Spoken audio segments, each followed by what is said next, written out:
The word Kabbalah does not intrinsically mean mysticism. Kabbalah means received tradition. And we can use it in many contexts. A person might say, I have a tradition from my teacher.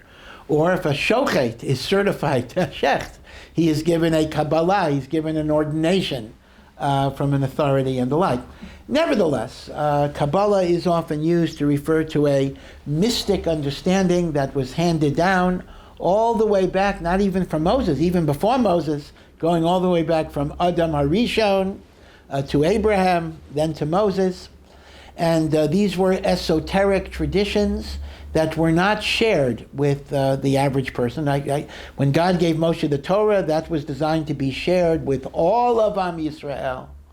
But the mystical, esoteric traditions were limited to the saintly and the wisest among us, and they did not necessarily share them for hundreds and hundreds of years. It was only with the authorship of the Zohar by Rabbi Shimon Bar Yochai that there was a feeling of making these teachings more accessible.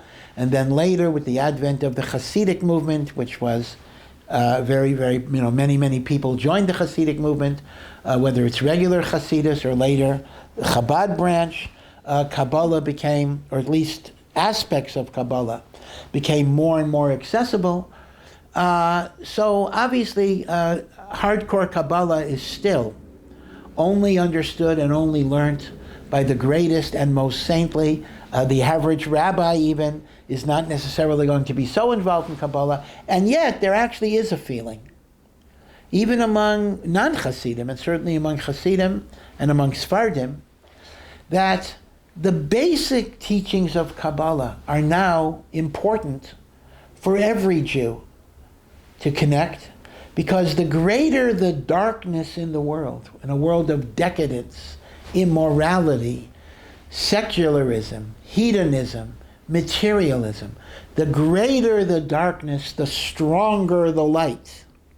And therefore, the mystic ideas, which are the powerful light of trying to understand godliness, becomes more necessary in a decadent generation than maybe it was when the world was not so bad. So when the world was not so bad, our bubbies and zadies, maybe they needed Kabbalah a little less, because they lived in a better world and they could live a holier life.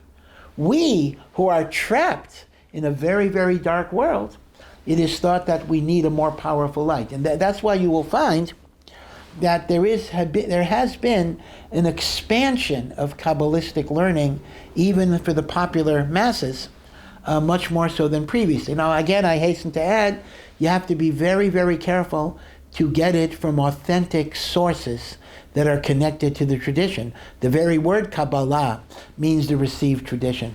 So when you have ersatz mystics, so to speak, who are simply kind of making up their stuff and bringing in things maybe from Eastern religions or other types of amalgamations, there's a very, very great danger that you're getting a false product. And when you're getting a false product, not only will it not help you, it may actually hurt you. So one has to be very, very careful and selective in choosing who you go to. But still, I think it is fair to say that Kabbalah can be very, very deeply meaningful to a person's spiritual journey. And the reason it is important is because we live in a world where the physical seems to be the ultimate reality. I look around, I see tables, I see chairs, I see cars, I see computers. But what Kabbalah teaches you that there's a reality beyond the reality.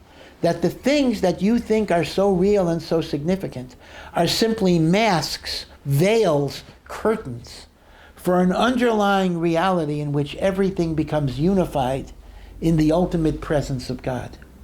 And that's a tremendously important idea because, number one, that obliterates the separations between people. I look at you and you're different than me. You have a different body. And I look at you as different, and therefore I can maybe not care about you as much. But if Kabbalah teaches that everything is a mask for a higher reality in which everything is unified in God, then quite literally, when the Torah says, I should love my friend or my neighbor the way I love myself, it actually means I love my neighbor because he is myself. He is me. We are all rooted in the totality of the divine. So Kabbalah educates a person to understand that what looks like disunity, what looks like separation, is all an illusion, as everything is ultimately united. Kabbalah also is a very important lesson in the fact that we matter to God and we matter in the world. For example, let me just give you an example of how Kabbalah changes your perception. We know that God gives us mitzvot. And we know that God says in the Torah, if you do the commandments, you'll get rewarded. If you don't do the commandments, there may be a punishment. Now, when I read those verses, it seems to be just about me as a private individual. I do good, I get something good. I do bad, I get something bad. Kabbalah brings a whole different orientation. Kabbalah basically says, when you do good, you affect, because of the oneness that you have, you affect the entire spiritual structure of the cosmos. When we do bad, we wipe things out. It's not just about me. That's kind of an egotistical idea. Oh, I do mitzvahs because I get a good deal out of it. I don't sin because I don't want to get a bad deal out of it. Now, that's fine. If a person is motivated that way, that's much, much better than nothing. Absolutely so. But Kabbalah gives us a whole different understanding.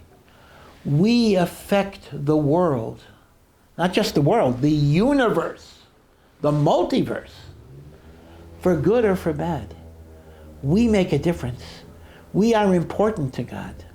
On some level, although this needs a lot more explanation, God needs us to create the type of world that he intended to create.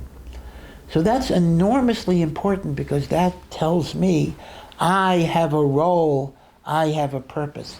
And as one studies Kabbalah, one understands the mechanisms of how that works. So in that way, it is technically a very, very difficult study, to be sure, but it can also be tremendously inspirational and tremendously empowering. And as I say, as we live in a darker and darker time, we need that tremendously powerful light to take us out of that darkness. If you like that video, hit the subscribe button and notification bell below for hours of the best Jewish content online.